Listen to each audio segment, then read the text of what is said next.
অপু, তুই আমাকে বিয়ে করবি? কি পাগল হয়ে গেছে নাকি? ও আমাদের বাড়ির কাজের মেয়ে। তাতে কি হয়েছে মা? চাকরা কি মানুষ নাকি? আরে ওর একটা বিধবা, ওর একটা বাচ্চাও আছে। তাতে কি হয়েছে? আমার কোনো সমস্যা নেই, ওর বাচ্চাকে আমি আমার বাচ্চার মতো করে দেখবো। আচ্ছা অপু, তুই বল, তুই আমাকে বিয়ে করবি তো? দুনিয়ার মেয়ের অভাব পড়েছে নাকি যে কাজের মেয়েকে তুই বিয়ে করবি? সমাজের লোক জানতে পারলে তো আমাদের নিয়ে তো খুব হাসাহাসি করবে। কিন্তু মা, আমি যখন অপুকে ভালোবাসি তাহলে তো আমি অপুকেই বিয়ে করবো, তাই না? দেখ বাবা, তোর বাবা তোকে ছোট থেকে মারা গেছে। আমি কি এই দিন দেখার জন্য এত কষ্ট করে নিজের সুখ বিসর্জনে দিয়ে তোকে পড়ালেখা করে মানুষ করেছি? শোনো মা, ভালোবাসা না অত দেখে শুনে হয় না। ভালোবাসা যখন হয়ে গিয়েছে তো হয়ে গিয়েছে, তো এখন কি করব? তাই আমি তোমাকে বলছি, শোনো, তুমি এখন থেকে আমার জন্য মেয়ে দেখা একেবারে বন্ধ করে দাও। কারণ আমি আর কোনো মেয়ে দেখতে চাই না। আমি একেবারে ডিসিশন নিয়ে নিয়েছি যে আমি যদি বিয়ে করি তাহলে আমি অপুকেই বিয়ে করব। কারণ অপুকে আমার অনেক বেশি পছন্দ। আমি শুধু ওর মুখ থেকে অ্যান্সারটা শুনতে চাই যে ও আমাকে বিয়ে করবে কি করবে না।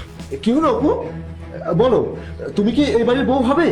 শোনো, আমি তোমাকে কথা দিচ্ছি, আমি তোমাকে আর তোমার বাচ্চাকে অনেক খুশি রাখবো, আর তোমাদের কোনো কিছুর অভাব হতে আমি কখনোই দেবো না। স্যার, একটা মা তো বেশি কিছু চায় না, শুধু এতটুকুই চায় যে তার বাচ্চার জন্য ভালো মতো লালন পালন হোক। আর আপনি যদি সবকিছু জেনে আমাকে আর আমার বাচ্চাকে যদি আপন করে নিতে পারেন, তাহলে আমার এর থেকে বড় পাওয়ার কি হতে পারে? তাহলে ঠিক আছে, আমি এক কাজ করি, আমি কালকেই কাজী ডেকে বিয়েটা করিয়ে ফেলি। আরে বাবা, তুই কি খেপেছিস নাকি? বলতো তুই কেন আমার মান সম্মানে এভাবে টানাটানি করছিস? আত্মীয় স্বজনের মধ্যে মুখ দেখাবো কি করে? তোর বইয়ের কথা জিজ্ঞাসা করলে কি বলবো? যে তুই একটা কাজের মেয়েকে বিয়ে করেছিস?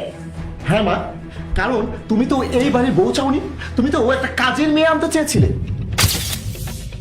মা, এই মেয়েটাকে দেখো কেমন। আরে এর চেহারা দেখে তো মনে হচ্ছে অনেক চালাক। শোন বাবা, আমি একটা সংসারী মেয়ে চাই, যে বেশি লেখাপড়া করে নাই। এমন মেয়ে খুঁজবি যে বেশি রান্না বাড়া ভালো করতে পারে, তার সাথে বাড়ির সব কাজ করবে, যেমন ঘর পরিষ্কার করা, বাসন ধোয়া, রান্না বাড়া করা। এমন একটা মেয়ে খুঁজবি আমার দুজনের সেবা করে, যে বেশি কথাবার্তা বলবে না, শুধু আমাদের কথাই শুনবে। কি হলো মা, তুমি তো এমন একটা মেয়ে চেয়েছিলে যে আমাদের বাড়িতে এসে আমাদের সব কথা শুনবে, আমাদের কথায় উঠবে, বসবে, বাড়ির সব কাজ করবে, ঘর মুছবে, ঘর ঝাড়ু দেবে, জামা কাপড় ধুবে, রান্না বান্না করবে, বাড়ির সব কাজ করবে, সবসময় আমাদের সেবা যত্ন করবে, বেশি শিক্ষিত হবে না, কম শিক্ষিত হবে। আর তুমি যেমনটা চাও সেই সব কয়টা গুণ অপুর মধ্যে আছে। তাহলে তুমি আমাকে বলো, তুমি যেমন বউ আনতে চাও তার মধ্যে আর অপুর মধ্যে পার্থক্যটা কি? তুমি তো চাও যে আমাকে এমন একটা মেয়ের সাথে বিয়ে দেবে যে মেয়ে এই বাড়িতে এসে বউ কম, চাকরিটাই বেশি হবে। আর কাল যদি আমি একটু শিক্ষিত দেখে ভালো মেয়ে বিয়ে করে নিয়ে আসি, তখন তো তুমি আমাকে বলবে যে এই মেয়ে ঝগড়াঝাটি করছে। আর দেখো, অপু কিন্তু শিক্ষিত না, আর আমাদের বাড়িতে ও 5 বছর ধরে কাজ করছে। ও আমাদের বাড়িতে কোথায় কি আছে, আমাদের বাড়ির মানুষজন কেমন, সবকিছু কিন্তু ও ভালো মতো জানে। সেই জন্যই আমার অপুকেই বেস্ট মনে হয়েছে এই বাড়ির বউ বানানোর জন্য। হ্যাঁ বাবা, তুই ঠিকই বলেছিস।